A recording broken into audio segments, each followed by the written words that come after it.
As you walk through a museum, it can sometimes be hard to imagine that objects and artifacts were used out in the world before they became part of a collection.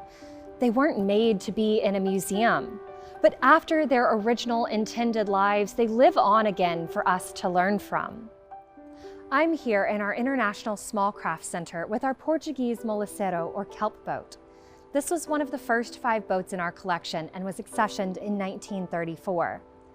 This Moliceiro had a life on the water, felt the sun's rays, and was used and loved by the kelp gatherers.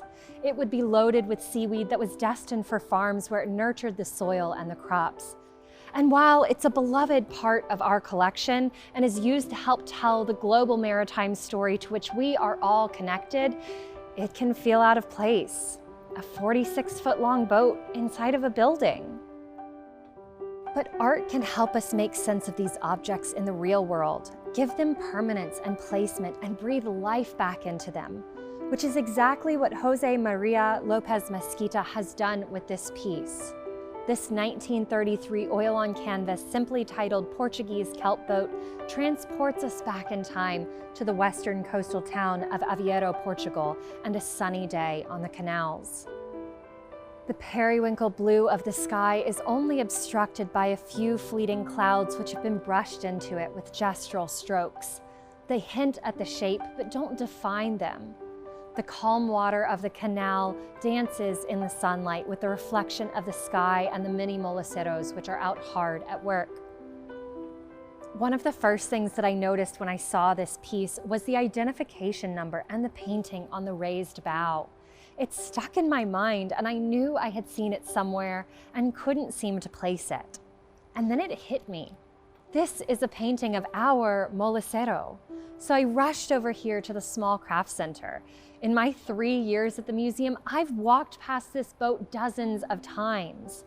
But this time, I felt like I was seeing it for the very first time. Really seeing it. Not as a boat in our collection, but like I was seeing a friend in person. I saw it not as it is, but as it was. And then I could picture it out on the water, living its pre-museum life. Art has the amazing power to help us see things in a whole new light. José María López Mezquita was a famous, prolific Spanish portrait painter born in Granada, Spain in 1883. He was trained in art from the age of 10 and showed great talent. At age 16, he moved to Madrid to study it full-time and won a gold medal at a national exhibition at the age of 18. From there, he skyrocketed. He traveled on a scholarship all across Europe and later to the United States, where, upon hearing of one of his exhibitions, Archer Huntington, the founder of the Mariners, sought out the artist.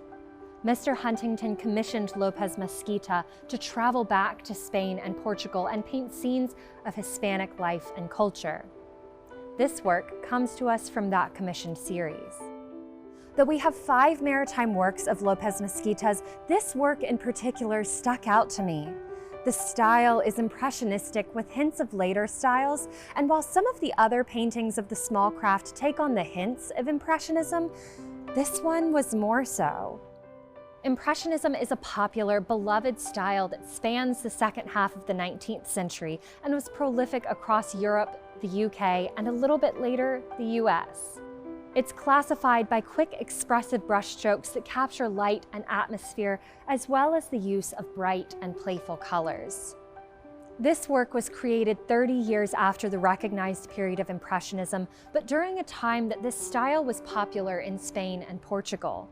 The Impressionistic style in these works varies greatly from his portraits, which are an amazing balance of expressive brushstrokes that capture the essence of a person, as well as a polished style of portraiture that realistically depicts the sitter. There are a number of areas where we can actually see the canvas through the paint. This unfinished style is also characteristic of Impressionism, as many artists would paint works quickly, en plein air, which means outside at the sight of the subject. This allowed the artist to truly capture a precise moment in time, which is exactly what we have here.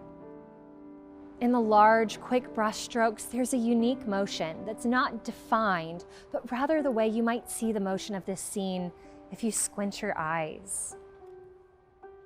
The world moves around you in swashes of light and color, outlines of people, clouds, and boats.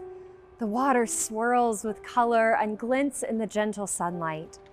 You feel a light breeze on your skin and hear the sound of boats moving through the water. The striking white of the kelp gatherer's shirt next to the secured sails draws our eyes directly to the subject, our Moliceiro and its gatherers. And although the standing gatherer is really just a few brushstrokes of paint, the artist has positioned him in such a way that makes us feel like he's looking at us, giving us the opportunity to connect with him, if even just for a short while.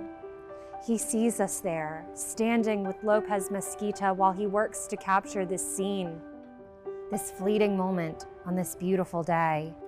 At the time when this work was painted, and as the 20th century continued, scenes of kelp gatherers working in their moliceiros became rarer as the kelp fertilizer industry was replaced by chemical fertilizers. This moment, this scene, this industry was disappearing, as was the life on the water for our beloved Moliceiro.